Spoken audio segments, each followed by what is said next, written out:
নমস্কার বন্ধুরা, আমি সঞ্চিতাস এসেন্স রেসিপিজ ইউটিউব চ্যানেলে আপনাদের সবাইকে স্বাগত। আজকে দেখাবো বিরিয়ানি মশলা, হোমমেড বিরিয়ানি মশলা।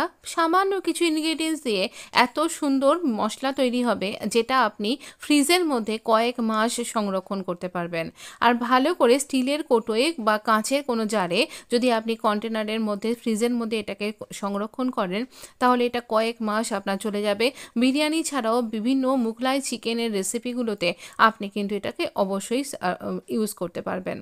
ভীষণ সহজ। আর যে সমস্ত মশলাগুলোর কথা বলবো, খুব বেশি দৌড়ঝাঁপ করতে হবে না, সামান্য পাড়ার মুদির দোকানেই আপনি সেগুলো কিনতে পারবেন। আমি প্রত্যেকটা মশলাকে হাতে ধরে বলে দিচ্ছি। যেমন এটা সিনেমন স্টিক্স বা দারচিনি, এই দারচিনি বা সিনেমন স্টিক্স। আর এইখানে আমি এই রকম পরিমাণে দেখিয়েছি, দারচিনির পরিমাণটাই সব থেকে কিন্তু বেশি থাকবে। তো এখানে এরকমভাবে দেখিয়েছি, আপনি পরিমাণটা আপনার মতন করে বাড়া বা কমা করতে পারবেন। গ্রিন কার্ডেমম বা ছোট এলাচ, যাকে আমরা বাংলায় বলে থাকি। লাগছে বড় এলাচ, 4টে বড় এলাচ বা ব্ল্যাক কার্ডেমম। তো এই অনুপাতে এইভাবে নিয়েছি। মোটামুটি 25 গ্রাম মতন আমার ছোট এলাচটা আছে। এটা হোয়াইট পেপার বা সাদা গোলমরিচ বলতে পারেন। তো এইখানে গোলমরিচ, এটা হোয়াইট পেপার রয়েছে এখানে আমার হাতে। তো এই রকম নিয়েছি পরিমাণে।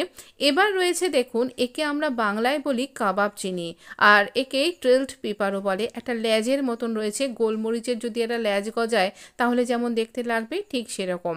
তো এটাকে বলা হয়, এটাকে কাবাব চিনি বলে। এখানে রয়েছে পিপলি বলে এটাকে, লং পেপারও বলে। তো এই রকমভাবে রয়েছে। এটাও কিন্তু স্বাদে ঝাল হয়। তো কাবাব চিনি একটুখানি, চিনি নয়, এটা খানিকটা ঝাল ঝাল। কাবাব চিনি বা পিপলি দুটোই কিন্তু সর্দি কাশিতে খুব ভালো আরাম দেয়। যাদের সর্দি কাশি, গলা খুসখুস করছে, মুখে রাখলে বেশ আরাম পাওয়া যায়। 1.5 খানা মতন আমি জায়ফল নিয়েছি বা নাটমেগ। এই রকম হয় ভাঙার পর এর ভেতরের অংশটা। নাটমেগের বাইরে যে ফুলের পাপড়িটা থাকে বা ফলের গায়ে যে ফলের আঁশটা থাকে, সেটা হচ্ছে এইটা জাভেত্রী বা মেস। এটা শুকিয়ে গিয়ে এই রকম দেখতে লাগে। এটা কিন্তু খুব বেশি রান্নায় পড়ে গেলে তেঁতো তেঁতো খেতে হয়। তাই এটা এই রকম পরিমাণে নিয়েছি, 1 খানা আর আধখানা, 1.5 খানা মতন। এটা স্টার অ্যানিস বা ফুল চাকরি বা তারা মৌরি এরকমও বলা হয়। তো এটা এরকম গোটা পাওয়া যাবে দোকানে, এমনটা নাও হতে পারে। ছোট ছোট পাপড়িগুলো কিন্তু ভেঙে এরকমও কিন্তু বিক্রি হয়।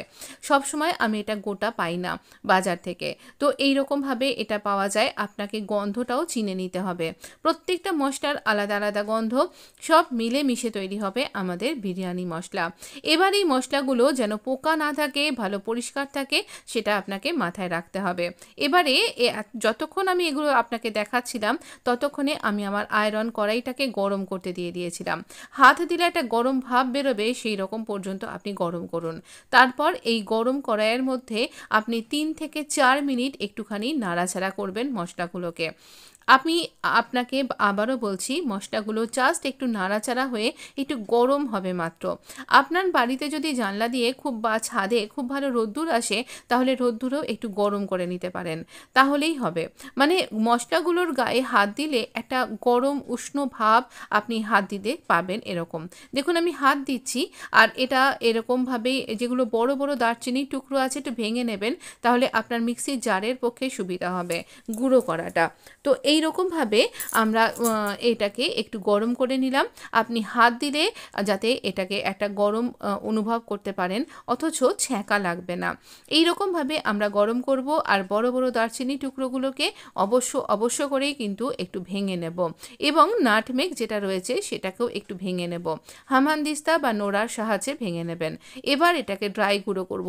একবারে হয়তো গুঁড়ো হবে না, 2-3 বার এটাকে ঘোরালে, মিক্সিকে একটু রেস্ট দিয়ে দিয়ে ঘুরিয়ে এরকম একদম পেস্ট ডাস্টের মতন করে নেবেন। হ্যাঁ, একটু এলাচের খোসা বা দানা যদি এরকমভাবে থাকে, তাতে কোনো অসুবিধা হবে না, বরঞ্চ সেটা স্বাদ আরও বাড়াবে। তবে আপনি চাইলে এটাকে চেলে নিয়ে রাখতে পারেন। আমি চালার কোনো প্রয়োজন মনে করি না কোনো দিনই। এটা এরকমভাবেই আমি ইউজ করি, ভীষণ সুন্দর অনবদ্য। তাহলে ভিডিওটা যদি ভালো লেগে থাকে, এক্ষুনি এটাকে আপনি আপনার মতনভাবে রেখে দিন। ভিডিও ভালো লাগলে লাইক শেয়ার সাবস্ক্রাইব করতে ভুলবেন না।